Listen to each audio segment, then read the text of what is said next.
EPF భారత జాగృతి ప్రవేశపెట్టిన 2 తీర్మానాలని ఏకీకరంగా సమర్థిస్తున్నాం, ఆచరించడానికి కృషి చేస్తాడు.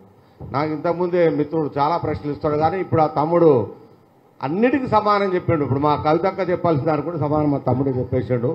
తెలంగాణ రాష్ట్ర సమితి ఏ సామాజిక వర్గాల గురించి అయితే ఎప్పుడు మర్చిపోలేదు. అంబేద్కర్ విగ్రహాన్ని నిలువెత్తుగా నిలబెట్టింది, పూలే పేరును ప్రపంచ స్థాయిలో విద్యా వ్యవస్థకు తీసుకొచ్చింది. కాబట్టి దానికి ఇది లేదు.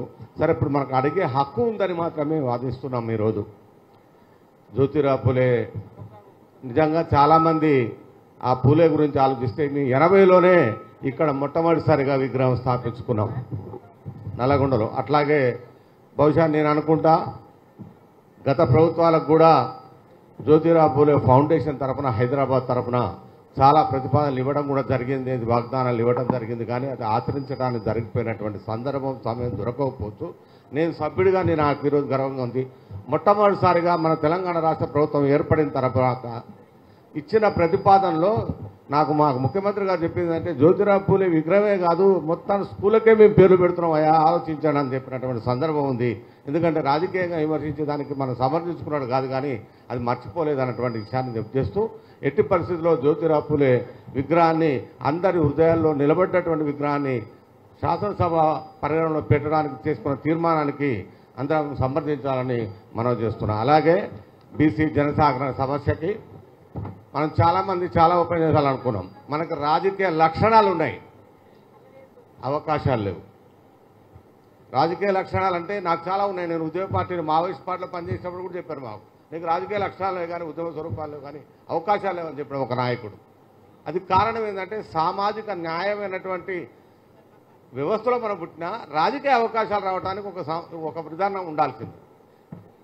అంబేద్కర్ గారు ఎన్ని రాజ్యాంగపరంగా మనకిచ్చిన హక్కులు మనకిచ్చినా ఈ ప్రజాస్వామ్య దేశంలో గాంధీ నోటు బ్రాందీ బాటు ఉన్నంత వరకు మనం ప్రజాస్వామ్యంలో నెగ్గలేము, అది సాధ్యం కాని పరిస్థితి. కేవలం ఒకటి అంబేద్కర్ గారి పుణ్యాన్ని ఈరోజు ఎస్టీ ఎస్సీలకు ఏ విధంగా రిజర్వేషన్ మన చట్టసభల్లో వచ్చినాయో అవి వచ్చినప్పుడు సాధించుకున్నప్పుడే మనం కొంత గొప్ప మీరు సాధించుకోగలుగుతాం. దానికి వివరణగా ఇంతకుముందు మా తమ్ముడు అందరూ చెప్పారు అది రాజ్యాంగబద్ధంగా ఎందుకు ఈ అన్యాయం జరిగిందని. దాని జోలికి పోకుండా అది సాధించాలంటే ఈనాడు మన జనగణన అనేటువంటి తీసుకోగలిగితేనే 42% రిజర్వేషన్ పొందగలిగేటువంటి అవకాశం ఉంది. కాబట్టి అది చట్టబద్ధమైనటువంటి ఆ తీర్మానానికి కూడా మేము మా పక్షంగా పూర్తిగా సహకరిస్తున్నామని తెలియజేస్తూ ఈ సమావేశంలోనికి చాలామంది అన్నారు కవితక్క నాయకత్వం ఇచ్చింది ఎందుకు, అంతకుముందు లేదా ఆమెకు గుర్తు లేదా అన్నది.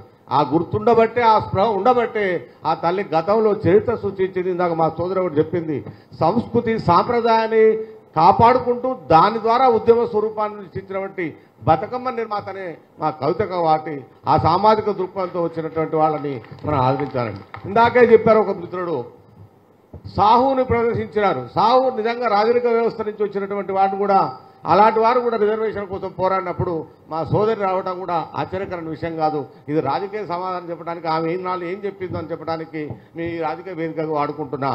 దానికి స్వయంగా అలాంటి అవకాశాలు రాజకీయ అవకాశాలు ఉన్నప్పుడు తప్పనిసరిగా ముందుకు వస్తాం. తెలంగాణ రాష్ట్ర తను కానీ జాగృతిగా కానీ మొట్టమొదటిసారి అంబేద్కర్ విగ్రహం పెట్టడానికి తాను తీసుకున్న ఉద్యమం ఇక్కడ కూడా ఆ విధమైనటువంటి ఆందోళన ఉన్నది. అది కాలం బట్టి ఉండొచ్చు, సమయం తీర్పు చెప్పవచ్చు, కానీ అది అవసరమైనటువంటి నిర్ణయం అని నేను సమర్థిస్తూ ఏదేమైనా రాజకీయ లక్షణాలు ఉన్నాయి కానీ రాజకీయ అవకాశాలు కావాలంటే మనం తప్పనిసరిగా బీసీలు ఐక్యంగా పోరాడాల్సిన అవసరం ఎంతైనా ఉందని మనవి చేస్తూ నీ 3 నిమిషాలకు ఇంకో అర్ధ నిమిషం ఉంది కాబట్టి గౌరీశంకర్కి మరోసారి మనవి చేస్తూ తప్పనిసరిగా ఈ ఉద్యమాన్ని ముందుకు తీసుకెళ్లాలని ఇక్కడ బీసీ సంఘాలు ఇంతమంది హాజరై చిన్నపాటి ఒక్కరోజు సమావేశానికి ఒక్కరోజు ముందు మన సహచర బీసీ సంఘాలకి మిత్రులందరికీ మా ద్వారా సమావేశం ఇచ్చినందుకు ఇక్కడ వచ్చినందరికీ పేరున ధన్యవాదాలు తెలుపుతూ చెప్తున్నాను. జై బీసీ, జై భీమ్, జై తెలంగాణ.